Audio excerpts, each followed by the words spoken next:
Selamat sore Ibu Devi Alfiani dan teman-teman semua. Saya Febrian Susanto dari Prodi Bisnis dan Manajemen Buddha. Di sini saya akan mempresentasikan tentang pengertian ekonomi makro dan ekonomi mikro, perbedaan mendasar ekonomi makro dan mikro, serta keterkaitan komponen ekonomi mikro dan ekonomi makro. Pengertiannya di sini, ekonomi mikro adalah cabang ekonomi yang mempelajari perilaku individu, baik itu konsumen, produsen, atau pelaku ekonomi lainnya, dalam pengambilan keputusan yang berkaitan dengan penggunaan sumber daya yang terbatas. Fokus ekonomi mikro adalah menganalisis bagaimana mekanisme pasar bekerja melalui interaksi antara penawaran dan permintaan, serta bagaimana harga barang dan jasa terbentuk di pasar. Sedangkan ekonomi makro adalah cabang ekonomi yang mempelajari kinerja, struktur, dan perilaku ekonomi secara keseluruhan pada tingkat nasional atau global. Ekonomi makro lebih fokus pada variabel-variabel agregat seperti pertumbuhan ekonomi, tingkat pengangguran, inflasi, dan neraca perdagangan. Selanjutnya kita akan masuk ke dalam konsep utama dalam ekonomi makro. Konsep-konsep ini meliputi pertumbuhan ekonomi, inflasi, pengangguran, serta kebijakan fiskal dan moneter. Setiap konsep ini memberikan wawasan mendalam tentang cara perekonomian berfungsi secara keseluruhan dan bagaimana pemerintah serta lembaga keuangan dapat mengelola ekonomi dalam skala besar. Yang pertama ada produk domestik bruto atau PDB dan pertumbuhan ekonomi. Produk domestik bruto adalah salah satu indikator utama yang digunakan dalam ekonomi makro untuk mengukur total output ekonomi suatu negara dalam periode tertentu. Biasanya 1 tahun, PDB mencakup nilai semua barang dan jasa akhir yang diproduksi di dalam batas wilayah negara tersebut. PDB sering dianggap sebagai ukuran keseluruhan kinerja ekonomi suatu negara dan digunakan untuk melacak pertumbuhan ekonomi dari waktu ke waktu. Pertumbuhan ekonomi adalah presentasi perubahan PDB dari satu periode ke periode berikutnya. Ketika PDB meningkat, artinya ekonomi tumbuh dan kapasitas produksi negara bertambah, menciptakan lebih banyak lapangan pekerjaan dan meningkatkan standar hidup. Pertumbuhan ekonomi yang positif sangat penting karena memungkinkan pemerintah untuk meningkatkan pendapatan negara dan mengalokasikan lebih banyak sumber daya untuk pembangunan infrastruktur, kesehatan, dan pendidikan. Namun pertumbuhan ekonomi yang terlalu cepat juga bisa menimbulkan masalah, seperti inflasi yang tinggi atau ketidakstabilan ekonomi. Oleh karena itu, pemerintah dan bank sentral berusaha menjaga agar pertumbuhan ekonomi tetap stabil dan berkelanjutan dalam jangka panjang. Selanjutnya ada inflasi. Inflasi adalah fenomena makroekonomi yang menunjukkan kenaikan tingkat harga barang dan jasa secara umum dalam suatu perekonomian. Inflasi menyebabkan penurunan daya beli uang di mana konsumen harus membayar lebih banyak untuk mendapatkan barang dan jasa yang sama. Inflasi diukur dengan menggunakan indeks harga yang paling umum adalah indeks harga konsumen (IHK) dan indeks harga produsen atau IHP. Inflasi yang moderat dianggap sebagai tanda ekonomi yang sehat karena menunjukkan adanya pertumbuhan permintaan dan investasi. Namun inflasi yang terlalu tinggi atau hiperinflasi dapat merusak perekonomian dengan mengurangi daya beli, menurunkan nilai mata uang, dan meningkatkan ketidakpastian ekonomi. Di sisi lain, inflasi yang terlalu rendah atau bahkan deflasi atau penurunan harga umum juga dapat menghambat pertumbuhan ekonomi karena konsumen dan perusahaan mungkin menunda pengeluaran dan investasi dengan harapan harga akan turun lebih lanjut di masa depan. Pengendalian inflasi merupakan salah satu tujuan utama kebijakan moneter yang dilakukan oleh bank sentral dengan menaikkan atau menurunkan suku bunga. Bank sentral dapat mengatur jumlah uang yang beredar dalam perekonomian sehingga membantu menstabilkan harga. Yang ketiga ada pengangguran. Pengangguran adalah situasi di mana sebagian angkatan kerja dalam suatu negara tidak memiliki pekerjaan tetapi sedang aktif mencari pekerjaan. Tingkat pengangguran menjadi salah satu indikator penting kesehatan ekonomi suatu negara karena menunjukkan seberapa baik perekonomian maupun menyediakan lapangan pekerjaan bagi penduduknya. Dalam konteks ekonomi makro ada beberapa jenis pengangguran yang perlu diperhatikan. Yang pertama ada pengangguran friksional. Jenis pengangguran ini terjadi secara sementara ketika seseorang sedang mencari pekerjaan baru atau berpindah dari satu pekerjaan ke pekerjaan lainnya. Yang kedua, pengangguran struktural terjadi ketika terdapat ketidaksesuaian antara keterampilan yang dimiliki tenaga kerja dengan keterampilan yang dibutuhkan oleh pasar kerja. Perubahan teknologi atau restrukturisasi industri dapat menyebabkan jenis pengangguran ini karena keterampilan yang dimiliki pekerja tidak lagi relevan. Yang ketiga, pengangguran siklis. Jenis pengangguran ini disebabkan oleh fluktuasi dalam siklus bisnis. Selama masa resesi atau krisis ekonomi, permintaan agregat menurun yang menyebabkan pengangguran meningkat karena perusahaan mengurangi produksi dan tidak mempekerjakan tenaga kerja baru. Upaya untuk mengurangi pengangguran adalah melibatkan kebijakan-kebijakan yang bertujuan meningkatkan pertumbuhan ekonomi, seperti kebijakan fiskal dan moneter. Namun perlu dicatat bahwa tingkat pengangguran yang sangat rendah pun dapat menimbulkan tantangan, misalnya inflasi yang lebih tinggi karena meningkatnya persaingan di antara perusahaan untuk menarik tenaga kerja dan menawarkan upah yang lebih tinggi. Yang keempat ada kebijakan fiskal dan moneter. Kebijakan fiskal dan moneter adalah dua alat utama yang digunakan oleh pemerintah dan bank sentral untuk mengelola perekonomian. Kedua kebijakan ini berperan penting dalam menjaga stabilitas ekonomi dan mendorong pertumbuhan yang berkelanjutan. Kebijakan fiskal, tindakan ini mencakup pengaturan pemerintah dalam hal pengeluaran dan penerimaan negara. Kebijakan fiskal dapat bersifat ekspansif, di mana pemerintah meningkatkan pengeluaran atau menurunkan pajak untuk mendorong pertumbuhan ekonomi dan meningkatkan permintaan agregat, atau bersifat kontraktif, di mana pemerintah mengurangi pengeluaran atau menaikkan pajak untuk menurunkan inflasi dan menstabilkan ekonomi.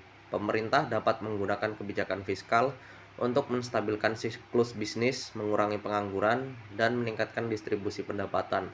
Misalnya dalam situasi resesi, pemerintah dapat meningkatkan belanja publik pada proyek infrastruktur guna menciptakan lapangan kerja baru dan mendorong aktivitas ekonomi. Kebijakan moneter ini adalah kebijakan yang diambil oleh bank sentral untuk mengendalikan jumlah uang yang beredar dalam perekonomian dan mengatur suku bunga. Kebijakan moneter yang ekspansif dapat melibatkan penurunan suku bunga atau peningkatan suplai uang guna merangsang konsumsi dan investasi. Sementara kebijakan moneter kontraktif melibatkan kenaikan suku bunga dan menekan inflasi dan menjaga stabilitas harga. Kebijakan moneter sangat penting dalam menjaga tingkat inflasi yang stabil. Misalnya jika inflasi mulai meningkat, bank sentral dapat menaikkan suku bunga untuk mengurangi permintaan agregat, yang pada gilirannya dapat membantu menstabilkan harga barang dan jasa di dalam perekonomian. Lanjut ke pembahasan berikutnya. Di sini ada konsep utama dalam ekonomi mikro. Ekonomi mikro memiliki beberapa konsep kunci yang mendasari pemahaman terhadap bagaimana pelaku ekonomi dapat membuat keputusan dan bagaimana pasar bekerja. Konsep ini mencakup teori permintaan dan penawaran, teori produksi dan biaya, elastisitas, serta berbagai struktur pasar. Penjelasan lebih rinci mengenai konsep-konsep tersebut adalah sebagai berikut. Pertama, teori permintaan dan penawaran. Ini adalah konsep fundamental dalam ekonomi mikro yang menjelaskan bagaimana harga barang dan jasa ditentukan di pasar. Permintaan menggambarkan keinginan konsumen untuk membeli barang atau jasa pada berbagai tingkat harga, sementara penawaran menggambarkan keinginan produsen untuk menyediakan barang atau jasa pada berbagai tingkat harga. Titik di mana permintaan dan penawaran bertemu disebut sebagai keseimbangan, di mana harga dan jumlah yang diperdagangkan stabil. Jika ada perubahan dalam faktor-faktor seperti pendapatan konsumen, harga barang substitusi, atau biaya produksi, kurva permintaan atau penawaran bisa bergeser, mengubah keseimbangan pasar. Yang kedua, teori produksi dan biaya. Teori ini berfokus pada bagaimana perusahaan memutuskan jumlah output yang akan diproduksi berdasarkan biaya yang mereka keluarkan. Perusahaan selalu berusaha untuk memaksimalkan keuntungan dengan meminimalkan biaya produksi sambil tetap menghasilkan output yang cukup untuk memenuhi permintaan pasar. Biaya produksi bisa dibagi menjadi biaya tetap yang tidak berubah meskipun jumlah output berubah, dan biaya variabel yang berubah sesuai dengan jumlah produksi. Dalam jangka panjang, perusahaan juga harus mempertimbangkan skala ekonomis, di mana produksi dalam jumlah besar dapat menurunkan biaya per unit. Yang ketiga ada elastisitas. Elastisitas adalah konsep yang mengukur sejauh mana kuantitas permintaan atau penawaran suatu barang atau jasa merespon perubahan dalam variabel lain, seperti harga, pendapatan, atau harga barang terkait. Elastisitas permintaan harga mengukur seberapa besar perubahan dalam kuantitas barang yang diminta, sebagai respon terhadap perubahan harga barang tersebut. Jika permintaan suatu barang sangat elastis, sedikit perubahan harga akan menyebabkan perubahan besar dalam kuantitas yang diminta. Sebaliknya, jika permintaan tidak elastis, perubahan harga tidak akan banyak mempengaruhi kuantitas yang diminta.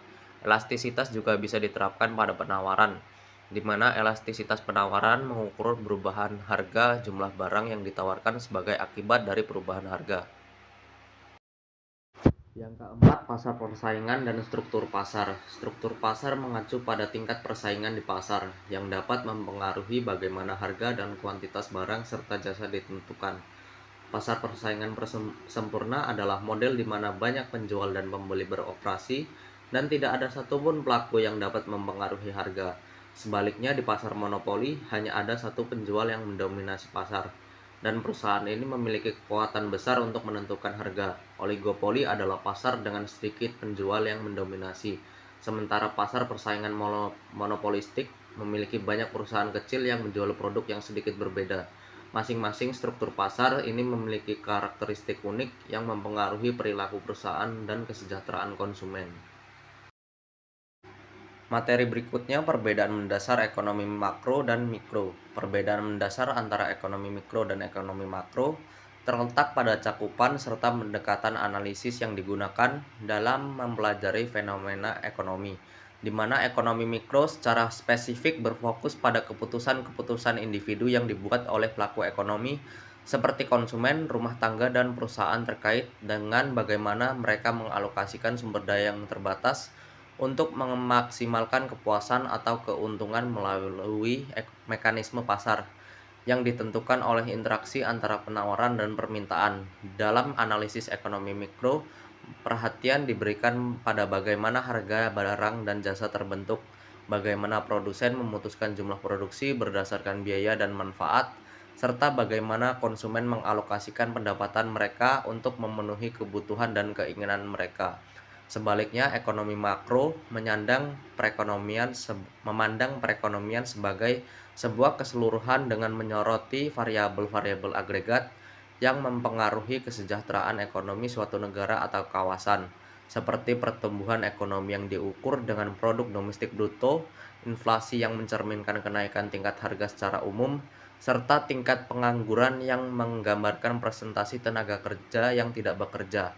Ekonomi makro juga memperhitungkan bagaimana pemerintah, baik melalui kebijakan fiskal yang mencakup pajak dan pengeluaran negara, maupun kebijakan moneter yang melibatkan pengaturan suku bunga dan penawaran uang oleh bank sentral, mempengaruhi stabilitas dan keseimbangan ekonomi dalam jangka pendek dan panjang. Yang terakhir ada keterkaitan antara komponen ekonomi mikro dan komponen ekonomi makro. Keterkaitan antara komponen ekonomi mikro dan ekonomi makro sangat erat karena keputusan yang dibuat pada tingkat individu dan perusahaan dalam ekonomi mikro dapat mempengaruhi kondisi agregat dalam ekonomi makro.